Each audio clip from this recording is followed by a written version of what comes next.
তুমি চাইলে কি না দিতে পারি আমি।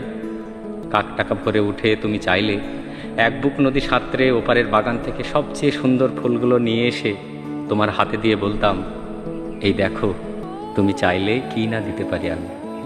যদি বলতে উঁচু করমচা গাছে, কিংবা আকাশ ছোঁয়া কাঁচা মিঠে আম, কিংবা জামরুল, কিংবা আমলকির থোকা পেড়ে দেব, অমনি আমার চরকি নাচানো পায়ের আঙুলের কসরতের খেলায় তরতর করে এডাল ওডাল সেডাল ছাড়িয়ে প্রায় আকাশটার কাছে উঠে গিয়ে বলতাম, এই দেখো, তুমি চাইলে কি না দিতে পারি আমি। আর অমনি তোমার বুকের ঠিক মাঝখানটাতে শিরশিরে ঘুরে বেড়াচ্ছে যন্ত্রণার সেই বিষ পোকাগুলো। আমার শক্ত আঙুলের ফাঁকে তীক্ষ্ণ নখের পরে একটা একটা করে যদি টিপে মারার জন্য বলতে, সমুদ্র তোল পার করে পাহাড়ের চূড়া ডিঙিয়ে অরণ্যের বেড়া ভেঙে সে বিশল্য কর্ণীর লতা নিয়ে এসে পাতাগুলো তোমার পায়ে ঠেকিয়ে বলতাম, এই দেখো, তুমি চাইলে কি না দিতে পারি আমি। অথচ আশ্চর্য, তুমি কিছুতেই চাইলে না কিচ্ছু।